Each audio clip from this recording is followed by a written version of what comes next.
Ketua Dewan Suro Partai Bulan Bintang, Yusril Iza Mahendra, adalah salah satu tokoh yang dikait-kaitkan dengan konvensi calon presiden Partai Demokrat.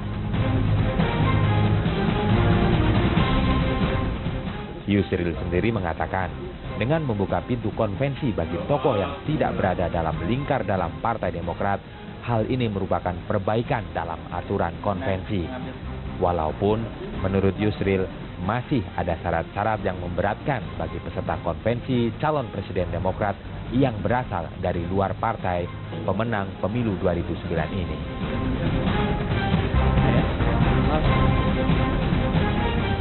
Ya pemirsa, kita masih berbincang mengenai konvensi calon presiden dari Partai Demokrat dan saya sudah bersama salah seorang tokoh yang namanya dikaitkan dengan konvensi Partai Demokrat, Yusril Iza Mahendra. Pak Yusril, Anda memang diundang oleh Partai Demokrat untuk menjadi peserta konvensi? Ya, Pak SB satu hari ketemu saya kira-kira 2 bulan yang lalu. Ya, pada waktu itu beliau mengatakan, Pak Yusril ikut aja konvensi Partai Demokrat.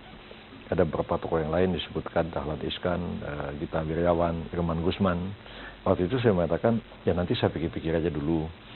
Dan ketika diadakan satu pertemuan yang saya tidak hadir, dan itu dihadiri juga oleh media massa, Pak SB mengumumkan bahwa konvensi Partai Demokrat ini akan diikuti oleh beberapa tokoh dan juga disebutkan nama saya. Kira-kira 10 hari yang lalu Pak Jerawacik menelpon saya pagi-pagi dan katanya menyampaikan pesan dari Ketua Majelis Tinggi Partai Demokrat, Pak SB, dan menanyakan apakah tawaran Pak SB dulu, Pak Yusril bagaimana, akan ikut atau bagaimana.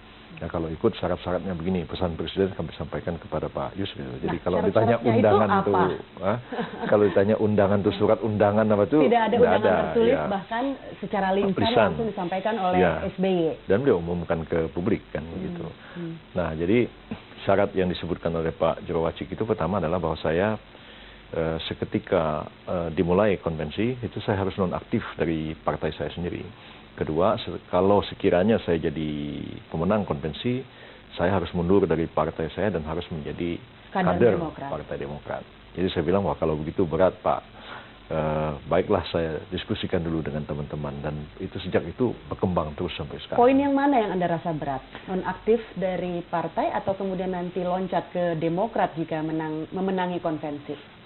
Dua-duanya, karena nonaktif dari partai kan konvensi akan dimulai 1 September sampai menjelang pemilu. Kalau saya nonaktif dari partai saya itu kan sama aja dengan gembosi partai saya namanya kan. Menang aja belum tentu, partainya sudah gembos. Pertama. Kedua, kalau saya harus berhenti dari partai itu agak berat karena saya pendiri partai ini.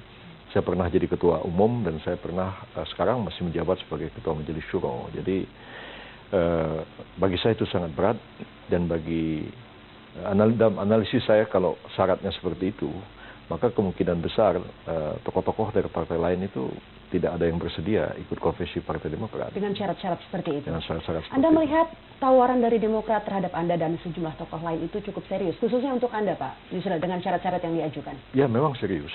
Serius bahwa mereka ingin supaya konvensinya itu mendapat perhatian publik dan diikuti oleh politisi dari partai-partai lain. Tapi kalau seperti ini, syarat-syarat yang ditetapkan seperti itu, kecil kemungkinannya tokoh-tokoh partai lain akan ikut, sehingga akhirnya konvensi itu hanya akan diikuti oleh internal Partai Demokrat dan tokoh-tokoh yang selama ini non-partai, tapi sudah menjadi satelit Pak SBY dan Partai Demokrat, seperti Pak Irman Gusman ataupun Pak Dahlan Iskan atau Pak Gita Wirjawan. Akhirnya konvensi itu tidak menarik di mata publik. Nah, kalau syarat-syarat tadi Anda anggap berat, kira-kira syarat seperti apa sih yang Anda harapkan bisa disampaikan dan bisa diterima begitu oleh Pak Yusril dan partai Anda Bulan Bintang? Ya, kalau saya sih menyarankan ya sesuai dengan namanya Partai Demokrat ya bertindaklah sebagai Demokrat. Ya, artinya yang kita cari sekarang adalah kandidat presiden, bukan mau mencari kader Partai Demokrat. Kalau mau mencari kader Partai Demokrat, saya sudah kasih 2 orang. Amir Samsudin sama Saan Mustafa itu orang PBB dulunya. Jadi sebenarnya mereka mau cari apa? Kalau mau mencari kandidat presiden, kita carilah negarawan yang menjadi tokoh bangsa. Bahkan kalau perlu presiden itu berada di atas semua golongan. Tidak menjadi anggota partai politik tertentu lagi. Kalau saya memang keinginan saya begitu. Begitu terpilih menjadi presiden, Presiden itu harus melepaskan dirinya dari partai dan dia menjadi tokoh di atas semua golongan. Jadi kenapa harus dikaitkan dengan Partai Demokrat sendiri? Bahwa misalnya saya tetap PBB, Demokrat mencalonkan konvensi dan saya misalnya siapa tahu saya menang, ya. Karena apa salahnya Demokrat dan PBB bersama-sama mencalonkan saya? Kan lebih fair. Artinya Anda tidak harus lepas dari partai Anda, asli kan Anda. kita bisa dituduh jadi pengkhianat di partai sendiri, kan berat juga kalau dituduh seperti itu. Oke, tapi tentunya tawaran itu sedikit banyak dipikirkan atau dicerna dan dipertimbangkan begitu Pak Yusril. Nah, sejauh ini sampai di mana kemudian pertimbangan Anda atas tawaran Demokrat? Demokrat sendiri sampai hari ini itu belum satu pendapat. Ya, beberapa hari yang lalu ada statement dari Sultan Batugana yang mengatakan Yusril ikut aja. Tidak harus menjadi kader Partai Demokrat. Dan tidak harus mundur atau nonaktif. Tidak harus mundur. Dan tadi malam saya ketemu Max Sekopua dan mengatakan itu Pak Yusril memang masih jadi bahan diskusi internal Partai Demokrat. Jadi apa yang saya sampaikan itu menjadi masukan juga bagi mereka. Apalagi istilahnya itu masuk Demokrat menjadi kader. Kader itu pengertiannya apa? Ingat misalnya pengalamannya Pak Wiranto tahun 2004 ikut konvensi Partai Golkar.